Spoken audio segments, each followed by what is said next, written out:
Thank you, Lucien. So our next speaker is going to be Adam Hagman, who is the health robotics leader at Robot Darwin. 로봇 더운의 헬스 로보틱스를 담당하고 계시는데요. 모시겠습니다. Okay, do you hear me well? 잘 들리시나요? Here's my clicker. They needed my password for my presentation, that's good. Thank you for having me here. My name is Adam Hagman. I will speak to you a little bit about what we are doing in the robotics platform in Sweden. I was trying to be a little innovative today, so I'm trying to do by learning, and I actually put my tie inside my shirt instead. I think that's okay, right? It's quite innovative. And I love what Lucien is doing. He's actually addressing the young people that we are depending on in the future innovation.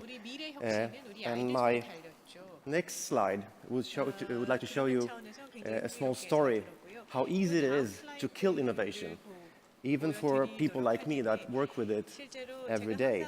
See if they got the password right. 패스워드 넣으셨나요? 비밀번호가 걸려 있어서요. Okay. This is my son, actually, and it was a nice summer day, and we were supposed to go to a beach. It was 12 o'clock, and I said, we need to eat something, right? We need to eat lunch. What would you like to have? Pancakes. Okay, so I make pancakes. I made all the pancakes, and I said, okay, would you like jam or would you like sugar? Ketchup. Come on. You can, jam or sugar, we don't have time. Please, I want ketchup. So, okay. Stubborn, right? Here we go, ketchup. Here you go. He eats his pancakes with ketchup. And I'm just watching him, and he goes, Daddy, it wasn't good. It was delicious. So it is so easy for us individual adults to kill innovation right there. Even for me, I'm actually working with innovation all the time. So this is an encouragement to you. Don't kill innovation, especially with your children. Okay, a little bit about Sweden. Sweden is the north part of Europe. I just wanted to highlight the blue one is Sweden. The red one there is Switzerland. It's quite often confused. It's not the same. If we compare Sweden to, this is the Sweden map over US, so it's quite a large country, but we only are 9 million people. Some more facts. This is some of the innovations that you might recognize, the seatbelt, the dynamites, all of them coming from Sweden. Ultrasound, zipper, useful, Skype, the GPS, K.E.Y, of course, a pacemaker, Spotify, and many, many more. And you're using them, many of them, daily, I hope. Some more facts about Sweden. Always top in the innovation top lists. Number one in broadband performance index, 93% of internet coverage. 99% of everything we trash is recycled, which is quite amazing, I think. Also, 3% of Sweden is populated. The rest is actually nature. And we are just now being voted being the best country to get old in, which is quite convenient because we're the number two most aged population in the world. So what is Robot Darwin? Robot Darwin is an organization which is non-profit. We are financed by the Swedish government, and we work together with the academia, with the society, and with, of course, the industry. More than 300 companies are our members, so we work with 7 universities and many others as well. And it all started in 1974 with a very special technology being developed in the city of Västerås, where I live. It's called industrial robot. and it's been spread to the entire world. And today, we basically cannot perform automation or production in a larger scale without robotics. So our span of expertise are as follows. We work with, of course, with industrial robotics, but also with field robotics or service robotics, if you call it. It's actually robots that go where people should not go. It could be mining trucks that are totally autonomous. And of course, we work with health robotics and technologies for independent life, as we call it. And that's my responsibility for Sweden. So why should Swedish taxpayers pay for developing robotic technology for healthcare? We've seen some OECD numbers. This is a special number called old age support ratio. Today on the left, you will see we have a support ratio that 4.2 people is supporting one person in average. In Korea, up top there, you have 6.3 people supporting one person today. On the right side is the situation in 2050. That will actually be in the average, that will be 2.1 to 1. So the number will half, will be the double dependency ratio. If you look at Korea, you have a especially troublesome situation. Your dependency ratio will go down to 1.5. So 1.5 person working will support one person being elderly, for instance, and others sick.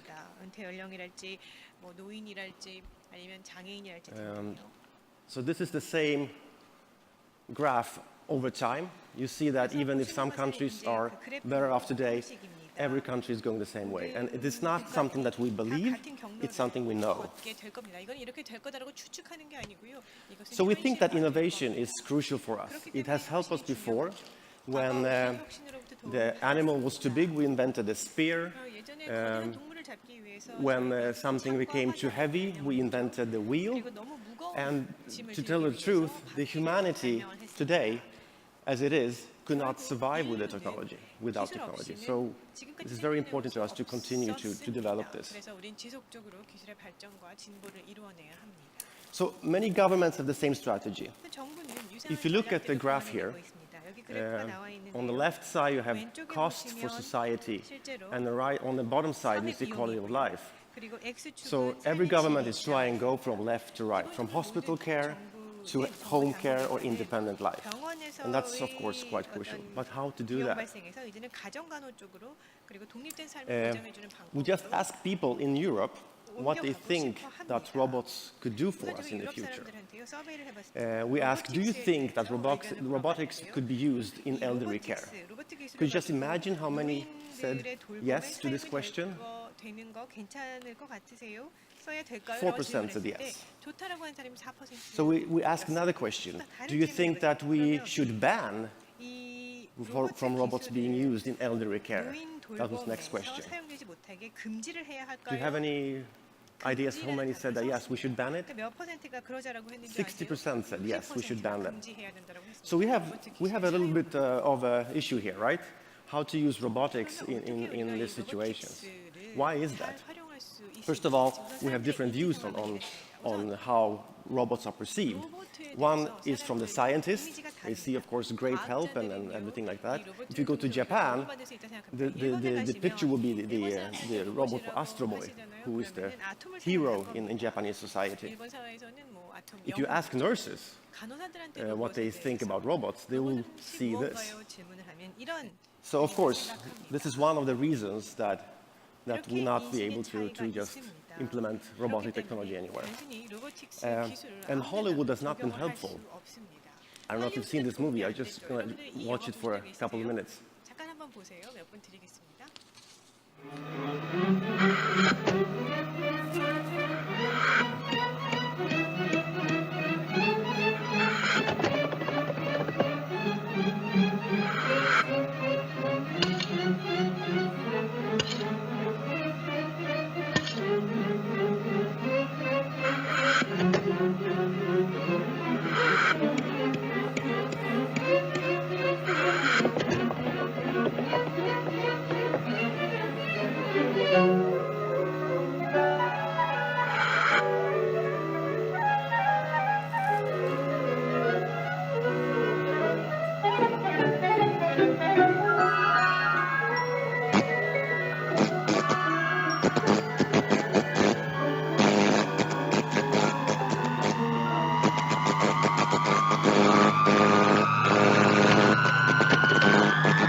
Okay, so now you understand why one of the problems we have with technology and in the healthcare market.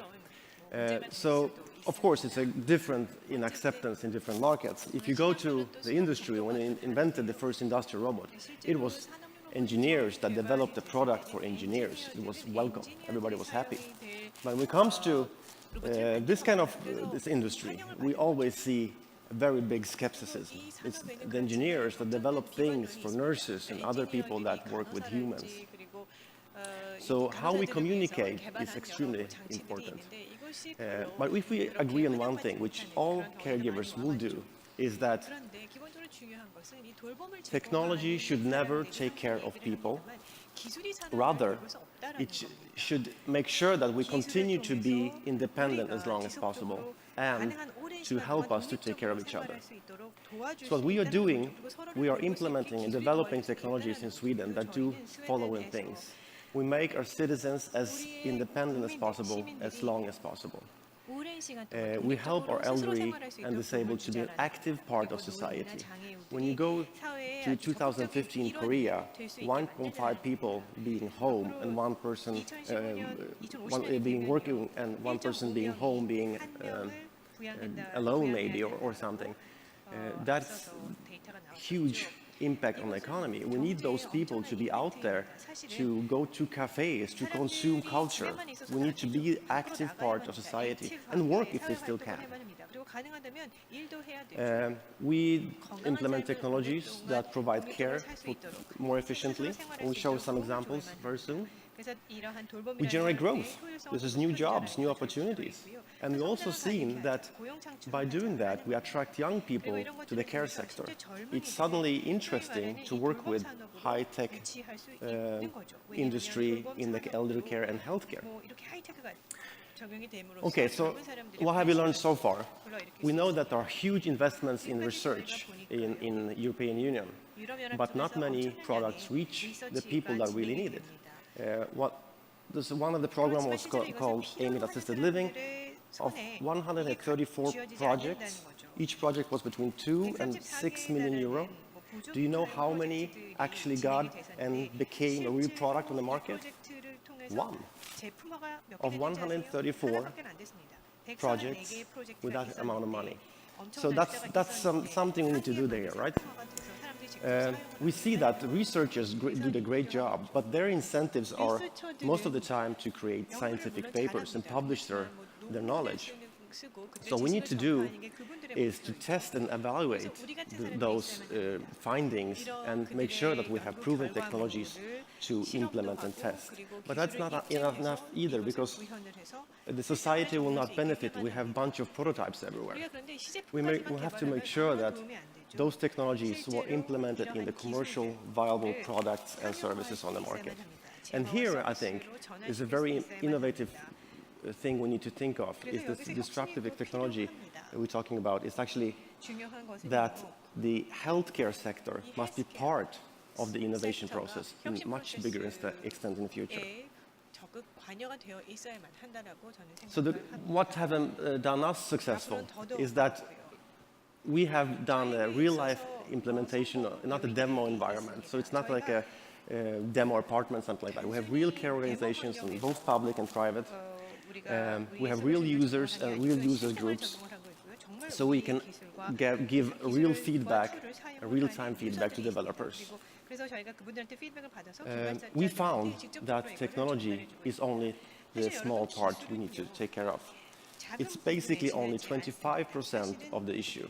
The rest is everything else. It's work policies, it's attitudes, regulations. It's so much more that has to be addressed in order to make technology be efficient in this care sector. 모든 것을 점하는 것이 아닙니다. Some examples. 그러면 실제 사례를 Bestik, you saw the Charlie Chaplin movie. This is a modern version of it. Sten is actually a post-polio patient. He cannot use his arms. And his dream was to be able to eat in a restaurant together with his wife, opposite on the other side of the table, instead of being fed. So it can be controlled by feet, by eye movements, by almost any device. It's very light. You can take it with you to the restaurant. And it's a real technology that can change the life of many people. I must tell you about Robin, who is 10 years old. He has a disease. He has a problem with his arms. He cannot use his arms. And he goes to regular school. And during lunch, he hated lunches because when it was lunchtime, he was taken away to a special room and he was fed by his assistant. You can just imagine that's not something that a 10-year-old guy would like to do. So nowadays, he's eating his lunch together with his friend in a cantina. And you know what? He's the king because every other kid also wants this. So of course this guy's life has changed. RobCap is an autonomous logistics robot for hospitals. In a typical small hospital in Sweden, which is 500 beds roughly, we have calculated that it frees up average 25 nurses from fetching functions. 40% of the nurse time goes to fetching function today instead of taking care of people. We can pull beds and trolleys and deliver samples of blood and stuff like that. This is another product that is for mobility. It will take you anywhere.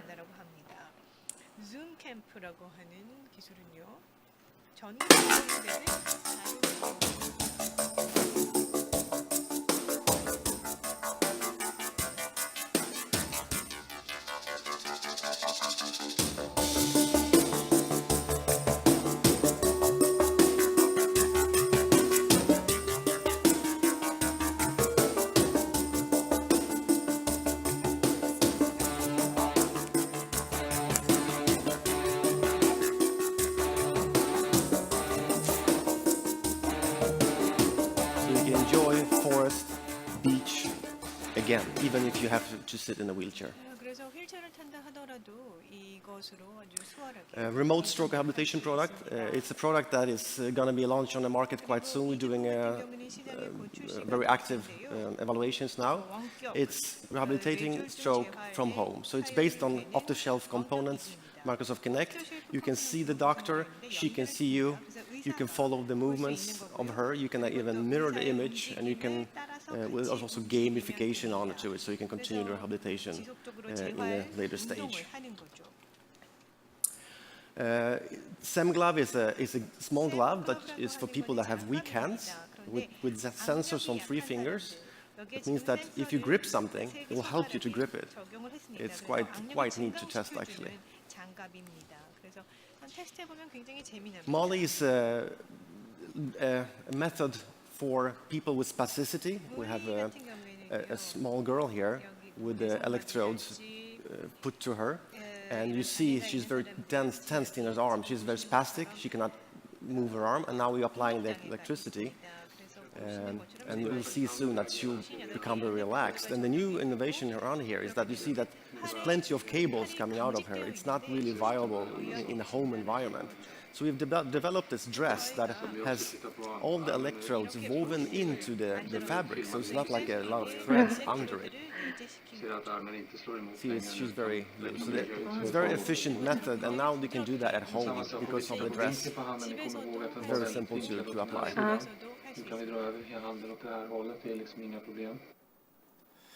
Robot Suit HAL is a Japanese product that we are helping to use in stroke rehabilitation, in acute phase stroke rehabilitation. So together with Karolinska Institute in Stockholm, we are making sure that this product is being applied in the Swedish healthcare.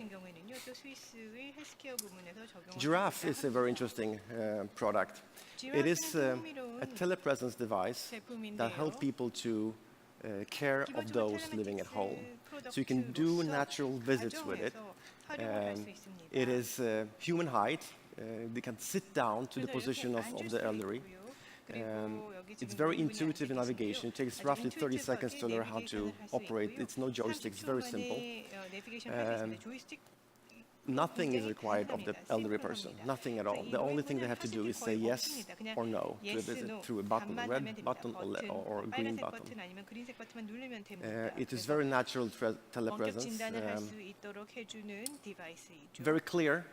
You see a very high resolution display. 해상도가 아주 높은 디스플레이가 달려 있습니다. We can also initiate outgoing call if you need help. 그리고 또 필요하다라고 하면 화면 건너편에 있는 사람한테 And it 전화를 걸 stands 수도 있습니다. in a docking station for charging when it's not in 도킹 use. 스테이션이 있습니다. 그 충전을 And we found also that this gives the informal caregivers like sons and daughters the possibility to be more active in the care process. This is a small video showing how it's applied in real life. 느낄 수 있었습니다.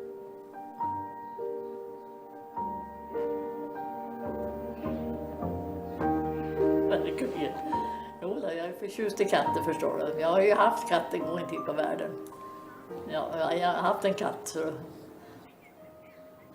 Den hette Aton. Ja, just det. Det var en abyssinier. Du ringer där. Nu kommer hemtjänsten. So this lady has a home care.